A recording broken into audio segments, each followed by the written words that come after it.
अपनी शक्ति का ऐसे प्रयोग किया कि कुत्ते ने भौंकना बंद कर दिया। इस बात को देखकर द्रोणाचार्य बड़े आश्चर्यचकित हो गए कि ऐसा कौन सा धनुर्धर है जिसने कुत्ते का मुंह बंद कर दिया। द्रोणाचार्य जी पहुंचे और उन्होंने देखा, उसके धनुर्विद्या की कला को जब देखा, उन्होंने कहा तुमने कैसे सीखी। द्रोणाचार्य जी ने जब पूछा तब एकलव्य ने कहा कि हे गुरुदेव, मैंने तो आपकी ही प्रतिमा बना करके और आपके ही ध्यान करके, मैंने आपके द्वारा ही प्रेरणा पा करके मैंने धनुर्विद्या को सीखा है। तो उन्होंने कहा कि गुरु दक्षिणा दी है? गुरु दक्षिणा तो अभी मैंने दी नहीं, बिना गुरु दक्षिणा दिए तुम्हारी धनुर्विद्या कैसे सिद्ध होगी? तो उन्होंने कहा कि मैं गुरु दक्षिणा दूंगा, बताइए। तो गुरु के बताने पर पहले गुरु दीक्षा मिला करती थी, गुरु जो कहते थे वही दक्षिणा मिलती थी। तो उन्होंने एकलव्य का अंगूठा मांग लिया, क्योंकि अगर एकलव्य का अंगूठा नहीं मांगते तो शायद महाभारत विजय में अर्जुन को कोई समस्या उत्पन्न होती। इसलिए उस मार्ग को प्रशस्त करने के लिए भी उन्होंने, तो गुरु दीक्षा के, गुरु दक्षिणा के ऐसे बहुत से प्रमाण हमारे शास्त्रों में हैं। बोलिए श्री शिव महापुराण की जय। सूत जी कहते हैं कि अहम पापी महानद्य पावनश्च भवान महान इति विज्ञाय गौरीश यदीक्षसि तथा कुरु। कहते हैं प्रार्थना के पश्चात प्रदक्षिणा जरूर करना चाहिए। भगवान की पूजन करिए, पूजन करने के बाद जब लास्ट में प्रार्थना करते हैं तो प्रार्थना के बाद प्रदक्षिणा जरूर करना चाहिए। आचार्य लोग कराते हैं ना, यानि कानि च पापानि जन्मांतर कृतानि च तानि सर्वाणि नश्यन्तु प्रदक्षिणायाम पदे पदे, यानी आपके जन्म जन्मांतर के पाप नष्ट हो जाते हैं जैसे परिक्रमा लगाते हैं आप। कहते हैं इस प्रकार जिसे विद्या की कामना हो, जिस प्राणी को विद्या की कामना हो कि उसे खूब विद्या आए, उसे 1000 पार्थिव लिंग का पूजन करना चाहिए। जिसको धन की कामना है कि मुझे धन चाहिए, मुझे धन चाहिए, तो उसे 500 पार्थिव लिंग बना करके पार्थिव की पूजा करनी चाहिए। कहते हैं जिसको पुत्र की कामना है उसे 1500 शिवलिंग, पार्थिव शिवलिंग बना करके और उसे पूजा करना चाहिए। कहते हैं वस्त्र, सुंदर वस्त्र प्राप्त करने वाले कि मुझे सुंदर सुंदर कपड़े मिलते रहे। कहते हैं वस्त्र प्राप्त करने वाले की इच्छा जिसकी हो उसे 500 पार्थिव शिवलिंग की पूजा करनी चाहिए।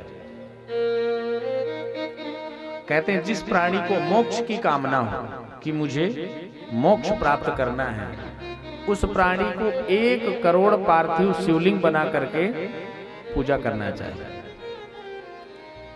जिस प्राणी को भूमि की इच्छा हो,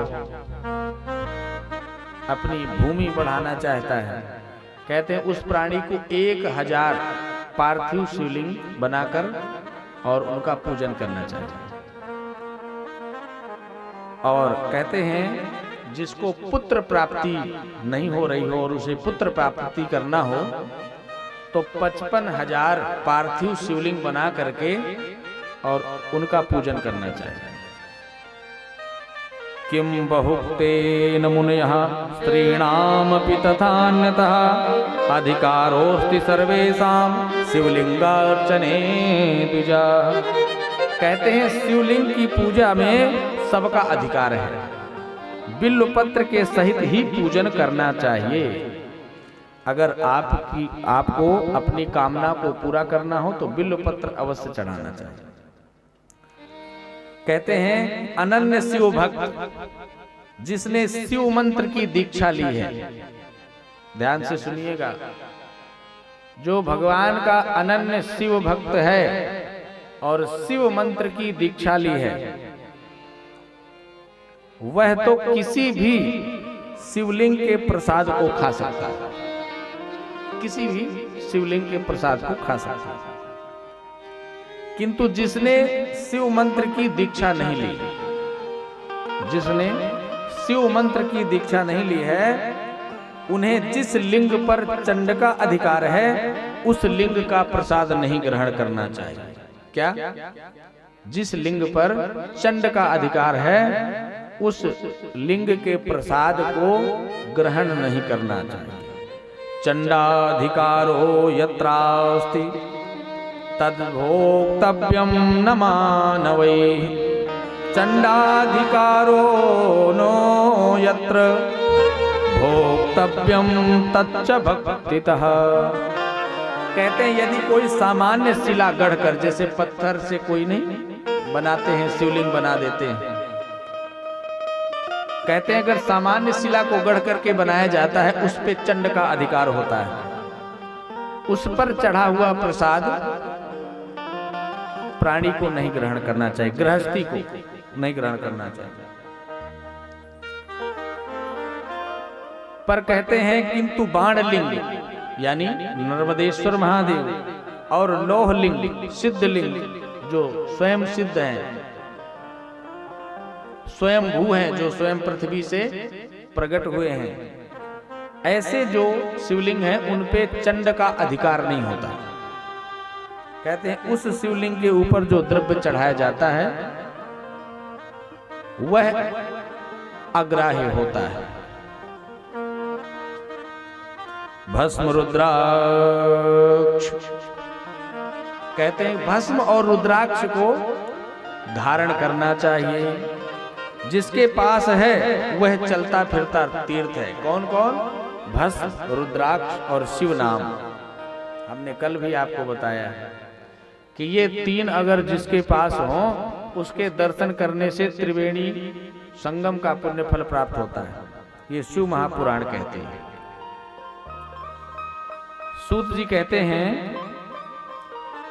कि सौनक जी आप बड़े भाग्यशाली हैं जो आपने इतना सुंदर प्रश्न किया है। सौनक जी सूत जी से कहते हैं कि आप हमें शिव चरित्र सुनाइए, शिव का चरित्र हमें सुनाइए। कहते हैं कि भगवान शिव की कथा पुरुष हो अथवा स्त्री सबको पवित्र कर देती है। इसमें कोई विचार नहीं है कि पुरुष करे या स्त्री करे, या स्त्री सुने या पुरुष न सुने, या पुरुष सुने या स्त्री न सुने, कोई विचार नहीं है।